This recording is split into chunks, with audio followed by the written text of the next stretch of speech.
Oração é a chave da vitória. Não há vitória sem oração. O tema é esse. A oração é a chave da vitória.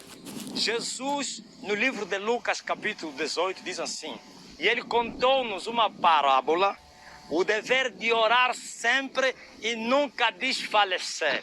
E ele mostrou, através de uma mulher viúva, que foi ter com um príncipe, um juiz da cidade, para que lhe justificasse a sua causa. E essa mulher não foi justificada porque era indefesa, não tinha condições e outras coisas aí, que você sabe.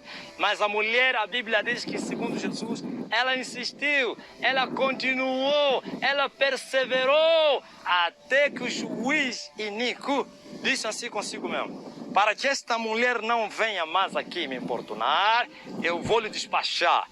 E despachou a mulher, isto é, justificando a sua causa.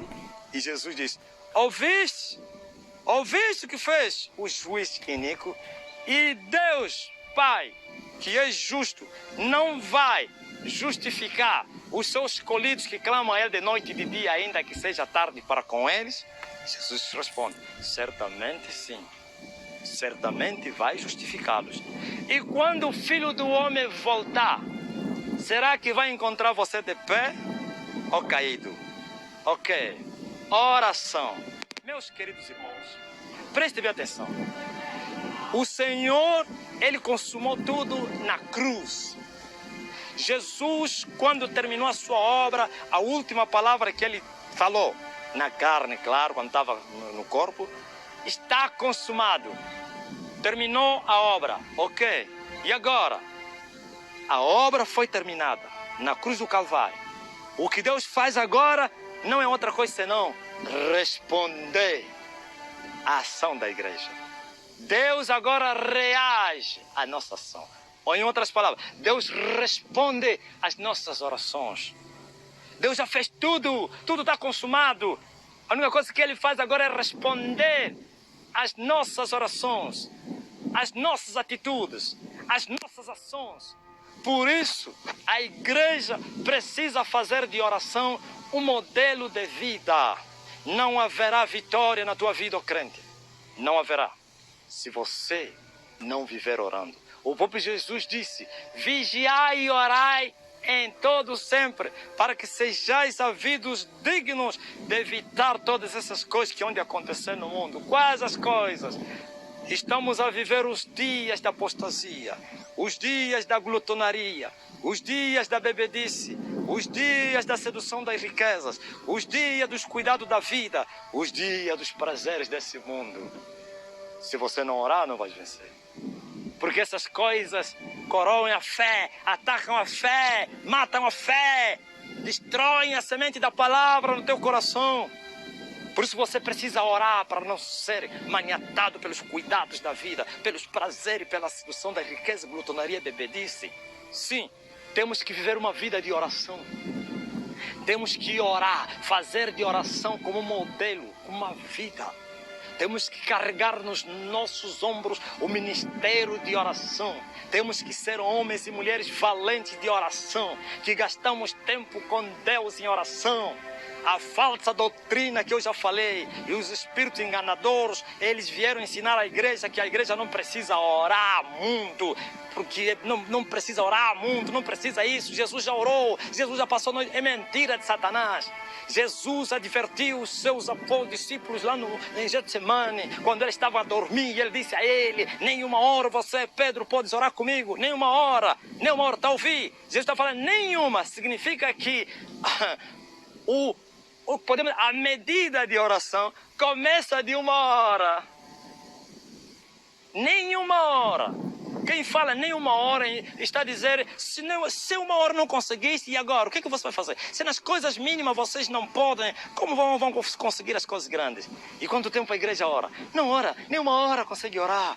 Como é que você vai ver Deus? Como é que você vai ficar forte diante dos ataques de Satanás, dos cuidados e dos prazeres? Como é que você, glória a Deus, vai andar no Espírito se você não ora? Como é que você vai andar em santidade? Como você vai vencer as tentações de Satanás? Jesus disse aos discípulos, vigiai e orai para que não caiais em tentação, para não entrar em tentação. Então a igreja precisa viver uma vida de oração. Eu tenho ensinado e vou voltar a falar aqui, que a oração na vida do crente, glória a Deus, é o termômetro que mede a vida espiritual do crente. A oração é o termômetro, sim, que avalia, glória a Deus, a temperatura de Deus na tua vida. O tempo de oração vai mostrar como você está com Deus. Eu não estou a dizer que todos que oram e oram são de Deus. É possível orar e viver na carnalidade. Mas essa mensagem é para os filhos de Deus, aqueles que amam o Senhor, aqueles que conhecem o Senhor, que andam no temor de Deus, querem continuar nisso, querem saber mais das coisas de Deus.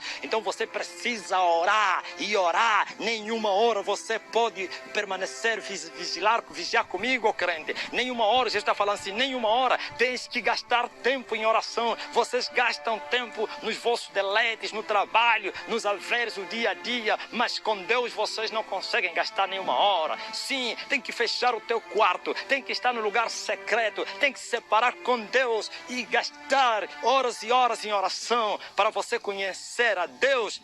Por isso a igreja do século XXI não conhece o século XXI, não conhece a Deus. Estão sempre buscando a Deus, mas nunca acharam a Deus. Querem lhe buscar do jeito deles. Não. Vai no lugar secreto e você vai ver Deus. Começa a orar e você conhecerá Deus. Nenhuma hora você pode orar. Quanto tempo o homem deve orar? Sabe? Presta bem atenção. Os grandes valentes, os grandes heróis, não só estou a falar esses heróis da fé aí, ou os generais lá dos vossos livros que vocês próprios promoveram, porque general de fé. Qual general de fé? Estou a falar homens de Deus que impactaram as suas gerações, que trouxeram Deus, o impacto real, não para enganar as pessoas, mas andaram no Espírito, viveram no Espírito, tiveram vida de oração. Vida de oração significa orar e orar. Daniel, glória a Deus, ele orava 3 vezes por dia, consecutivamente, uma vida inteira, e ele orava 3 dias, nem mesmo a proibição do rei levou Daniel a desistir. A oração, ou então a vida de oração, levou a cabeça de Daniel para a cova dos leões, mas os leões não tiveram poder para devorar o homem de oração. Ouviste? Homens de oração, não há leões, não há feras, não há bestas que podem devorar eles, porque são amigos de Deus. Glória a Jesus, são amigos de Deus. Quantos anjos te seguem na tua vida? Por quê? Você está pensando que é fácil que Deus manda legiões de anjos à tua atrás? Qual é a vida que você tem? Porque a vida de oração do homem sustenta os anjos que lhe seguem, dá cobertura aos anjos que lhe seguem. Mas se você não tem uma vida de oração, não podes ter um exército celestial a te seguir. E o anjo que te segue, infelizmente, está como se fosse tão debilitado por causa da tua vida. Daqui a pouco vai te abandonar para ser escolhido. Como disse Jesus ao João Batista, a árvore que não der fruto vai ser cortada para ser lançada no fogo. Então, crentes, vivem orando, acordem de madrugada. Está aqui, a Bíblia está nos mostrar. Davi, o homem que tinha sensibilidade das coisas de Deus, sabe o quê? Ele orava de madrugada, ele tinha uma vida de madrugada. Por isso, muitos salmos, ele mostra isso. Oh Deus, Tu és meu Deus, de madrugada eu te buscarei. A minha alma tem sede de Ti e a minha carne te deseja. É uma terra seca e cansada, onde não tem água para ver a Tua fortaleza e a Tua glória. Ouviste? De madrugada eu te buscarei. Salomão mostra isso. Os que de madrugada me buscarem, me acharão. Ouvistes? Sim, em oração. Daniel foi tão sábio, inteligente, entendido nas coisas. Glória a Jesus. Ele não se corrompeu no reino da corrupção, porque era um homem de oração e de jejum. Então o povo de Deus não ora pouco, por isso os resultados são quase nada. Nós queremos que Deus se manifeste entre nós, queremos ver milagres, queremos ver a glória de Deus. Sim, ninguém vai ver a glória de Deus senão no lugar secreto de oração, com o joelho desconjuntado, com as mãos cansadas, tornando-as levantar. Ninguém vai receber o fogo de Deus senão no lugar de oração, no no altar de oração. Você precisa ter um altar na tua vida, um altar de oração, onde você buscarás o Senhor incansavelmente. Jesus disse o dever de orar sempre e nunca desfalecer, mas hoje os homens estão desfalecendo, estão deixando a vida de oração, estão deixando o Senhor. Quando você deixar de orar, você deixou o Senhor, se você não sabia. Pode resistir. Naquele momento você ainda não deixou, mas você deixará o Senhor, porque você, ao deixar de orar, você ficará fraco. E quando você ficar fraco, o diabo vem te tentar e você não terá força para resistir às tentações. E você vai cair. E quando você cair em tentação, você fica preso pelos demônios. E quando você ficar preso, você é um escravo, maniatado. Pode continuar na igreja, pode continuar a pregar. Você é um escravo do pecado. E assim é a igreja atual. Mas nós precisamos de levantar os altares de oração na terra. Por isso os principados e as potestades têm dominado a nossa geração, o nosso século. Por isso os poderes das trevas, os macumbeiros, os satanistas e os maçons continuam no auge das suas atividades. Porque não há homens de oração para perturbarem as cidades. Não há homens de oração para perturbarem as vilas. Não há homens de oração para perturbar as ruas. Sim, tem que ter um homem que perturba a cidade de São Paulo. Deus não precisa de muito, só precisa de um. Só precisa de um. Deus precisou só de um Calvino para estremecer Genebra. Glória a Jesus Cristo. Deus precisou só de um John Wesley para pôr com as patas no ar. Glória a Jesus Cristo no seu tempo, o povo do seu tempo, os poderes das trevas do seu tempo. Deus precisou de um Charles Finney, glória a Deus, para incendiar a terra. Deus precisou de um Moody para incendiar a América. Eu ouvi a história deles, li a história, mas eu quero te dizer que uma vida de oração, você terá Deus, você conhecerá Deus. Deus vai se manifestar na sua plena atividade e assim o mundo vai estremecer. Você sabia, quando nós estamos a orar, a terra começa a tremer, os poderes das trevas começam a ser abalados, os principados começam a bater retirada, eles não podem suportar a vida de oração. Não é oração, todos oram, todos os crentes oram, mas nem todos têm uma vida de oração. Quando se ora pouco, você conhecerás pouco, saberás pouco, terás pouco, mas quando se ora mais e muito, terás muito, saberás muito, irás muito longe. Glória a Jesus. Não há vitória no mundo do Espírito sem a oração, e as vitórias no mundo do Espírito se manifestarão no mundo físico. Mas a igreja está dormindo, a igreja está amando as mesas, a igreja está amando as camas. Sim, não brinque. Jesus disse, quando o Filho do Homem voltar, será que ele vai te encontrar de pé ou caído? Por isso ele está a mostrar que se nós orarmos, vamos continuar de pé, mas se pararmos de orar, ele vai nos encontrar caídos, a dormir.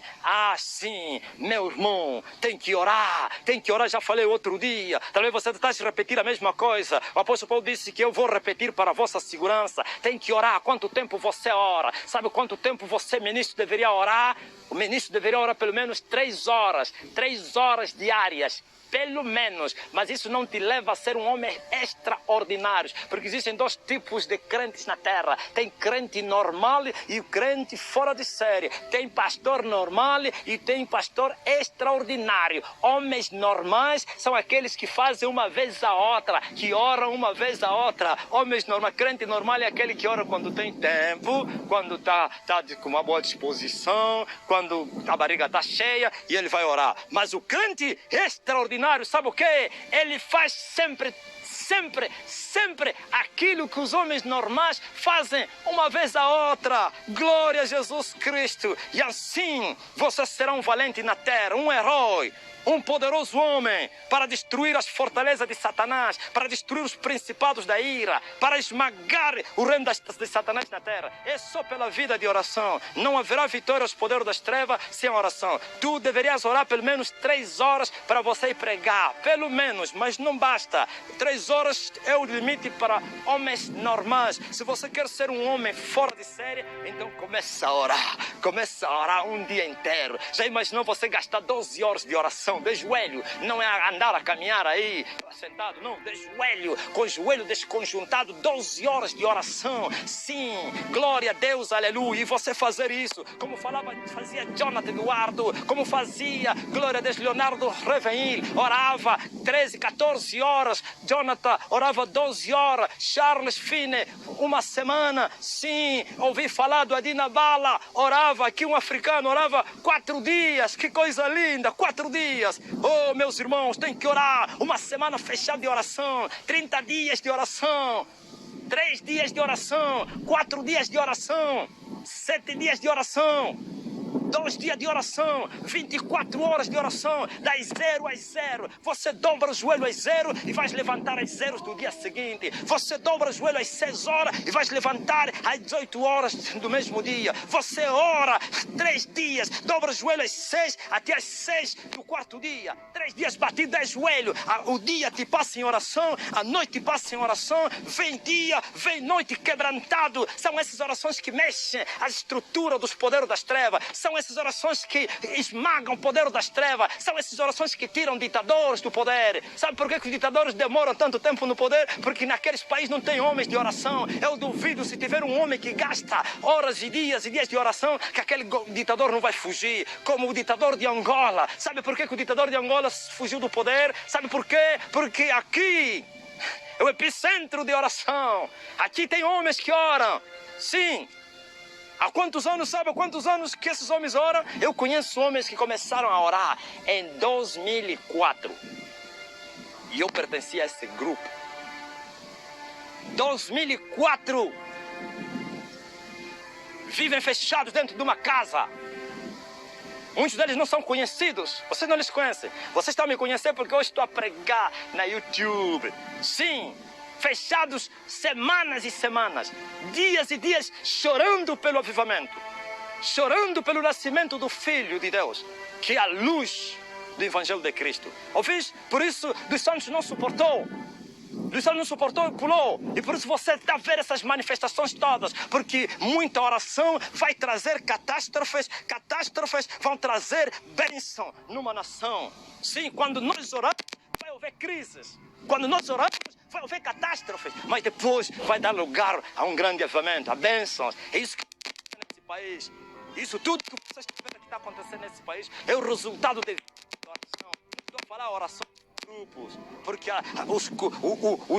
os pardais andam em grupos e voam bem baixinho, mas as águias andam solitárias e voam lá nas alturas. Eu não estou a falar aquele grupo de oração. Ai, o grupo de oração. Não é errado ter grupo de oração. Mas as orações vencedoras, as orações para vencer, para libertar os cativos, os oprimidos do diabo, não são aquelas orações aí de uma vigília dos irmãos. É oração no secreto onde ninguém sabe. Sim. Em a sós com Deus, dias e dias e dias e dias e dias, chorando. Você tem que largar tudo, tem que aborrecer a tua vida, tem que abandonar tudo, porque enquanto você está a orar, o mundo aí está em festa, o mundo está em alvoroço, você está a perder, você está sim, isso tudo. Mas depois virão os benefícios, não só principalmente para os outros, porque alguém tem que morrer para que a nação não venha a perecer. Não há ditador que resiste ao poder de oração. Não há guerra que resiste ao poder de oração. Vocês controlam só. Por exemplo, quando arrebentar a guerra, os Estados Unidos da América vai lançar uma bomba atômica para Angola, mas a bomba atômica não vai cair no solo pátrio angolano, vai cair no alto mar. Por quê? Porque haverão homens aqui com as mãos levantadas e vão desviar essa bomba. Eu vi isso, mas se não tivesse homens de oração, Luanda poderá ser atingido com essa bomba. Ouvis? A guerra de Angola demorou 27 anos porque não houveram homens de oração. Ninguém orou. Eu não estou a falar aquelas orações que vocês fizeram lá na Cidadela. Aquelas orações não trariam paz. Orações ecumênicas, onde estavam os feiticeiros como Afonso Nunes. Afonso Nunes dava a palavra, um macumbeiro, e não sei o que, Luiz Nguimbi, um feiticeiro, estava lá para vos dirigir a oração. E outros pastores bruxos, como o pastor não sei quem, o papai Enoque, não sei o profeta Enoque, tudo estava lá e vocês oravam. Qual Deus poderia vos responder se vocês estavam misturados com feiticeiros? Os que vos lideram são feiticeiros. Não foram as orações ecumênicas que trouxeram a paz em Angola. Deus usou a sua soberania porque tinha que começar a guerra espiritual. 2002 começou a guerra. 27 anos depois é o grande avivamento. Aleluia. Mas vocês estão a dormir, ó ministros, e vocês querem avivamento. Não haverá avivamento sem de oração. E não estou a te dizer que você vai orar 3 dias, 4 dias, 1 semana e você vai estar vivado, você vai ter resultado. Eles também são valentes. Eles entrarão na guerra em resposta da tua guerra. Quando se é forte, se acarreta inimigos fortes. Quando você mostrar que você é forte, Satanás vai levantar homens fortes, satanistas, poderes, bruxos, potestades fortes para se oporem. E desde aquele dia a tua vida ficará como um inferno. Lembra-te quando você está na guerra e você sentir que Satanás se levantou contra ti, estás no caminho certo. Deves continuar até romper as barreiras. Os céus têm que se abrir para você. E quando alguém tem os céus abertos, ele anda debaixo da unção, da graça, do poder e da glória do Espírito. Ele não precisa fazer uma ginástica, ele não precisa gritar, não precisa fazer nada com movimentos físicos forçados para ver Deus. É só uma palavra, aleluia, glória a Deus. É só tocar com as mãos, é só a sua sombra, é só as pessoas tocar nas suas roupas e eles começarão a receber o poder. Mas a igreja do século XXI é a igreja mais fria de todo o século, por causa do modernismo, do conformismo, da sedução da riqueza, dos prazeres dessa vida, e assim não oram. Os pastores oram 10 minutos, os ministros oram 5 minutos, os homens oram, dormem sem orar, acordam com barrigas cheias. Não, tem que orar, gastar o tempo. Depois falarei em outra mensagem. Orar, trabalhar com Deus. Jesus disse: meu Pai trabalha até agora, eu também trabalho. Orar é trabalhar com Deus. Quem tem uma vida de oração é trabalhador de Deus, e Deus vai dar um salário, vai dar um pagamento aqui e lá na eternidade. Então temos que orar para nós rompermos os principados, para vencermos as potestades, para dominarmos, aleluia, os poderes desse século, e assim veremos almas salvas, assim veremos pessoas sendo resgatadas, sim. E o povo que estava em trevas viu luz, e os que habitavam da sombra da morte resplandeceu a luz. Onde estão os homens de oração? Desapareceram. Só temos homens de dinheiro, amantes de si mesmo. É impossível trazermos avivamento na terra. Que Deus abençoe em nome de Jesus.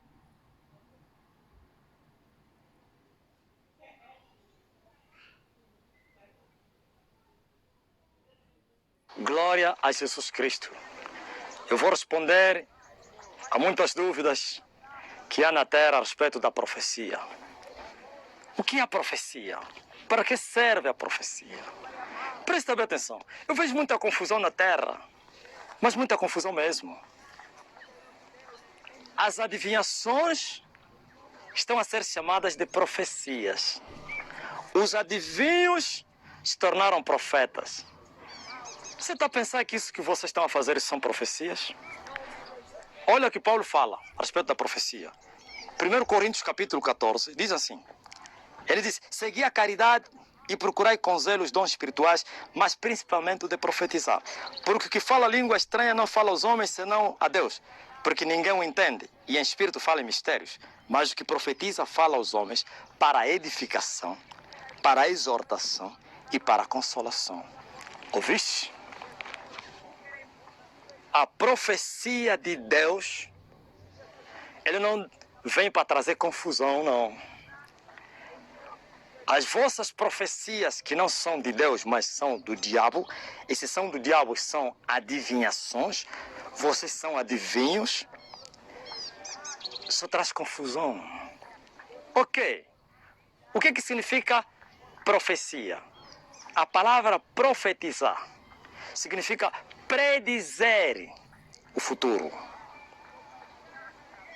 Profecia significa dizer antes o que ainda não aconteceu.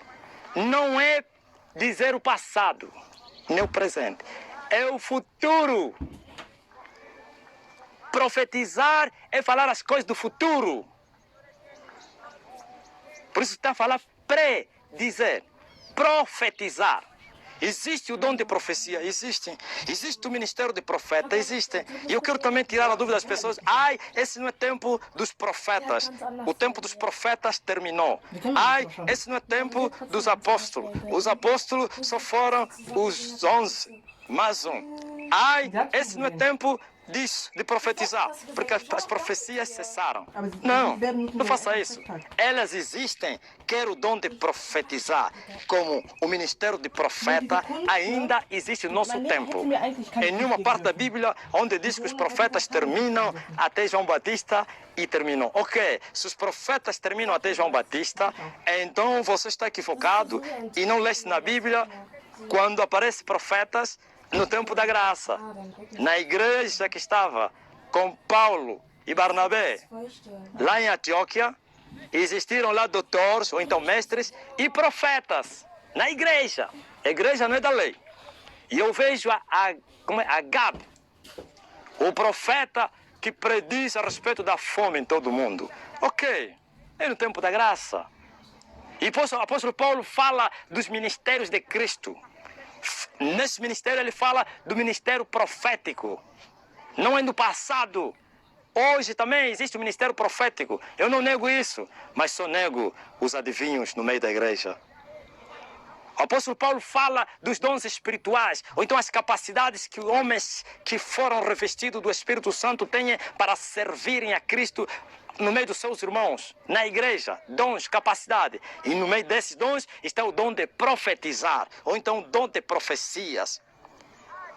Então, se nós recebemos esse dom, ou então temos esse ministério, nós vamos revelar a palavra de Deus, nós vamos profetizar. Nem todos que profetizam são profetas. Ouviste? Aquelas filhas do evangelista Filipe é um dos 7 que foram escolhidos lá na igreja, por causa daquela bagunça.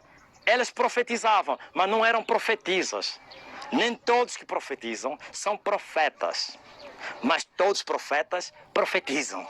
Aleluia, glória a Jesus. Então Paulo está a dizer, cuidado com os dons espirituais. É preciso ter zelo nos dons espirituais. Principalmente no dom de profetizar. Zelo é o quê? Cuidado. Atenção. Ele está a dizer, cuidado com o dom de profetizar. Todos os dons temos que ter zelo, mas o dom de profetizar principalmente, para você não falar de si mesmo e dizer que Deus é que está a falar. Para você não falar da autoridade dos demônios e dizer que Deus é que está a falar. Isso é uma blasfêmia contra Deus quando é o demônio que está a te revelar, que está falando na tua boca e você dizer que é Deus. Vocês estão a brincar com Deus? Vocês estão a pensar que Deus é brincadeira? Vai lá nos judeus e vão te mostrar a imagem de Deus, ou então o significado de Deus. Quem é Deus? Ok, você disse não, em Cristo Jesus Deus se fez manso. É verdade, mas continua o mesmo irado, que não gosta de brincadeira. Não mudou. Ouviste? Deus apareceu aos judeus e disse a eles, aos israelitas, aliás, eu sou um Deus consumidor, é um fogo consumidor. Ouviu? Eu sou um fogo consumidor. Ouviste? Não pode fazer brincadeira, é um erro grave. O próprio Deus falou a Moisés dizendo, o Senhor fala aos filhos de Israel, que o Senhor vosso Deus vai vos levantar um profeta no meio de vocês. A ele ouvireis. E toda aquela alma, glória a Deus, que não ouvir esse profeta será extirpada. E ainda acrescente, e aquele que falar em nome do Senhor, quando o Senhor não lhe mandou, vai morrer. Ouviste? E vocês estão a falar em nome do Senhor quando o Senhor não falou na vossa boca. Profeta é a boca de Deus na terra. Vidente é os olhos de Deus na terra. Vidente é o homem que vê visões de Deus. E o profeta é aquele que fala, que prediz com a palavra. E a boca de Deus. E se você está a falar você próprio, as coisas que saem do teu coração e diz que é Deus, estás perdido. Se você fala as coisas que estão a sair da boca de Satanás, dos demônios, e diz que é Deus, também estás perdido. Você está a chamar de Deus de diabo Satanás. Você está a chamar de Satanás de Deus. Isso é blasfêmia. Profecia não é adivinhação. Vocês estão adivinhando e por isso vocês separam casamentos, vocês destroem casamentos, vocês destroem famílias, vocês criam problemas no meio de família, porque isso não é profecia. Paulo está a dizer que a profecia, ele tem esses dois pendentes. Ele exorta, repreende. Sim, a profecia repreende. Sim, a profecia também edifica. Sim, fortalece. E a profecia consola, anima. Glória a Jesus. Ouviu? Se a profecia não tiver esses 3 pendentes, não tiver essas 3 palavras que eu falei, então não é profecia de Deus. Ele tem que exortar, ele tem que edificar E ele tem que consolar. Aleluia. É isso que vocês não estão a fazer. Vocês estão a chamar das vossas adivinhações de profecias. Quem vos mandou para vocês irem falar?